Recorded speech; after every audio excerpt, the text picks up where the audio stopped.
the consolidation of thought in the universities is mind-blowing. It was bad when I was there years ago. I had the only conservative tenured professor on my entire college campus as my advisor. There was only one. How is that possible?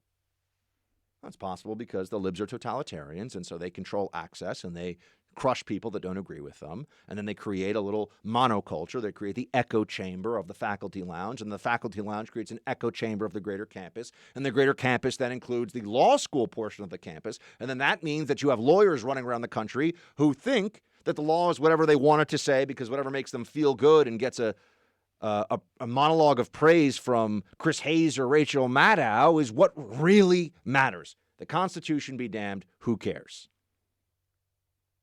Oh, you think I'm, you know I'm not exaggerating. I don't exaggerate. I speak the truth. It's why you listen to this show. It's why you watch this show.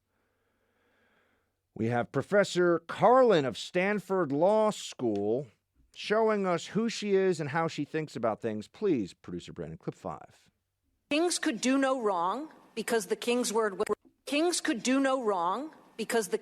was law. And contrary to what President Trump has said, Article 2 does not give him the power to do anything he wants. And I'll just give you one example that shows you the difference between him and a king, which is the Constitution says there can be no titles of nobility. So while the president can name his son Barron, he can't make him a baron. Oh, man. Sick burn. Yo, yeah.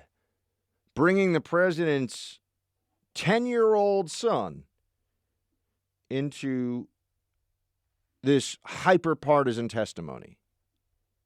Disgusting. Disgusting. And by the way, that was practiced. You could tell by the way she delivered the line. She had thought about that beforehand. She had been waiting to drop this one. Yeah, the social justice warriors. I'm sure they love that over at the HuffPost and, the semi-illiterates at the Young Turks. I'm sure they thought it was great. Melania Trump, though, crushed this smug commie with the following tweet. Quote, that's right, the First Lady getting in on it, because you mess with Mama Bear, you deal with the consequences. A minor child deserves privacy and should be kept out of politics.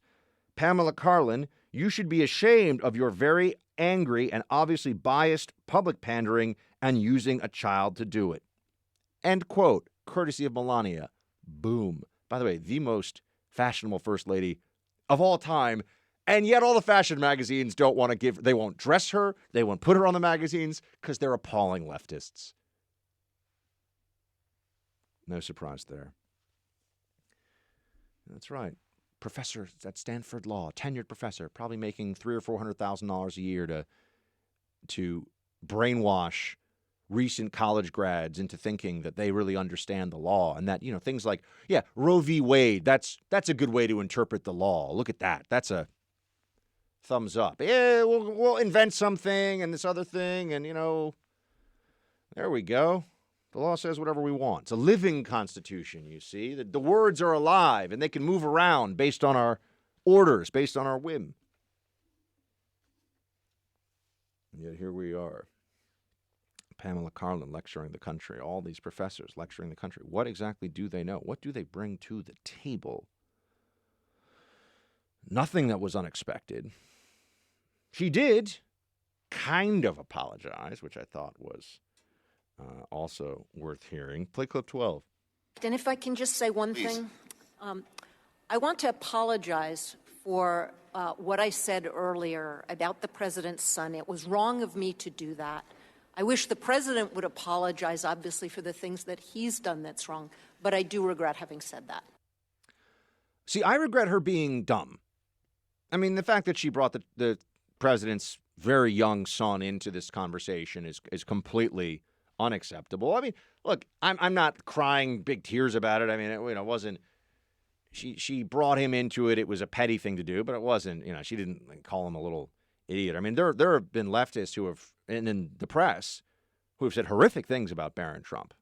I mean, horrific things.